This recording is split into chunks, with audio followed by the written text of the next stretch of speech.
Look at it. Yeah, don't knock the camera over there. We'll have to start all over.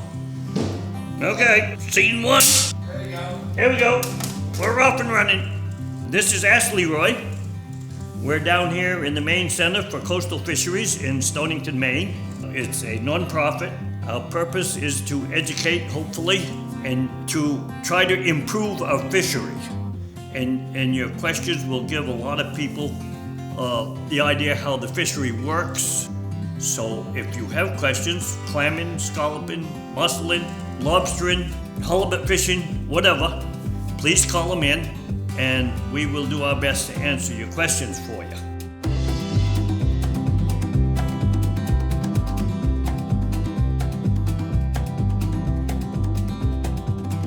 We'll start off with the first question here. Okay. Hey Leroy, it's Todd from Old Beach, Maine.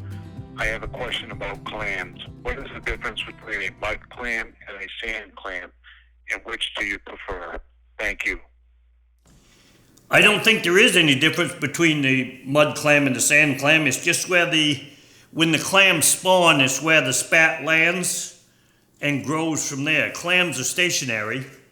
They don't move. Once the spat is settled on the bottom, whether it be mud or sand, they grow from there and they stay there until they're harvested. So I prefer the mud clams. I eat both. The mud clam may tend to be cleaner because they're out of water less time. They feed more. And a lot of times the sand clams, if you open them, will have a black belly in them. And that's from the runoff and the fresh water that runs down over the bank. I have noticed that. But on the mud, very, very seldom you ever see it. Most generally the stomach on them is white. On a lot of sand beaches, you will get what we call the quahogs or the hen clams, which are much bigger. They're almost like the hard shell clams that you get further south in Massachusetts and Rhode Island.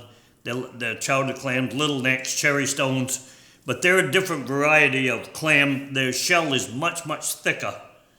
Although the meat is similar, it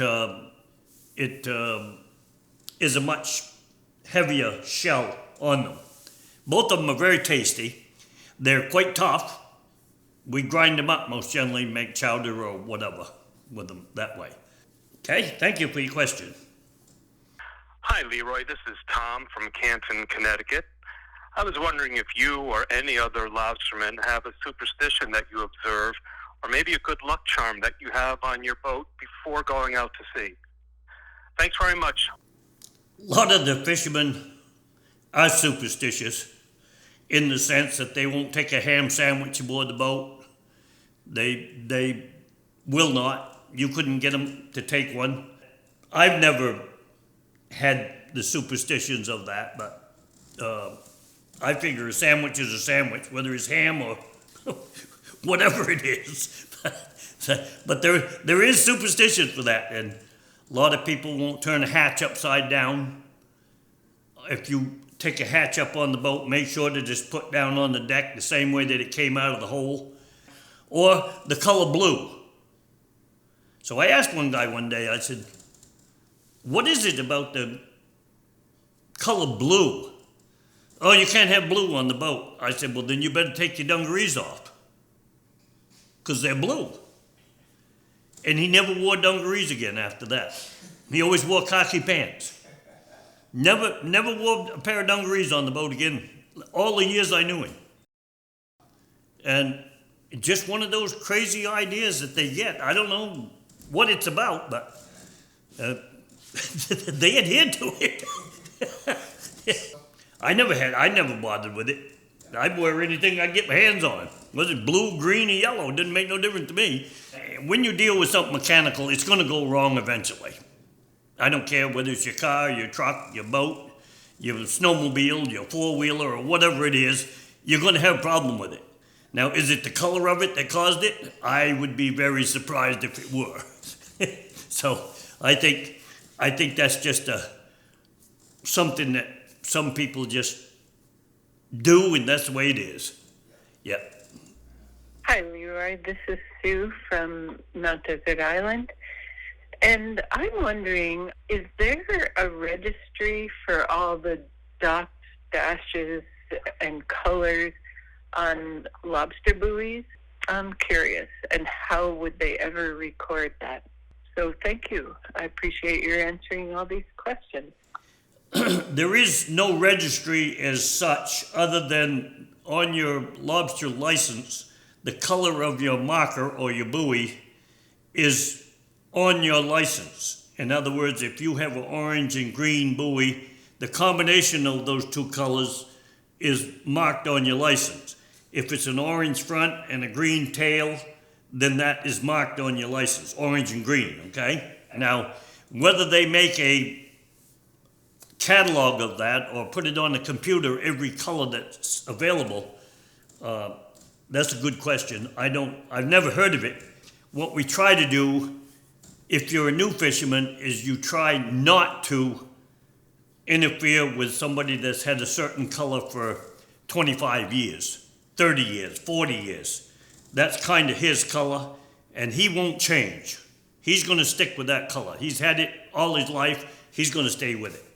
It's up to you as a newcomer not to duplicate his color, and you wouldn't want to anyway, because it's going to make it very difficult for you to find your marker. And I've been up and down the coast, and I've gone different places, and you see the same color, maybe in Machias as there is in Stonington, and maybe it's in Rockland. But we don't overlap each other when we're fishing. We have certain designated areas that we fish in called zones. Each fisherman has to choose a zone to fish in. And if you overlap a zone, then you can only allow 10% of your traps in that zone. So if somebody else has got that same color in that zone, probably wise not to go in there. You might just want to say, nah, it isn't worth it. Because then you got to buy double tags for your traps. So it gets a little bit complex, but the color combination is easy to do. Just look around the bay you're fishing in and try not duplicate the fellas that's been there for years and years. So I hope that answers your question. All right, I think that's it for today, Leroy. Good. Thank you very much. Well, you're very welcome.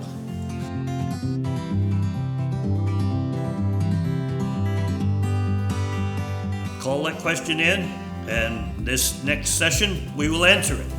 In the meantime, enjoy the videos. We try to have fun with them, throw a little humor in here and there. After all, it's what it's all about. A little humor goes a long ways. We have a big problem in the country, and I think sometimes to get sidetracked from that a little bit helps everybody. We appreciate it, and we'll do our best to help you out. Don't get depressed. If you're depressed, call me, we'll cheer you up. One way or the other.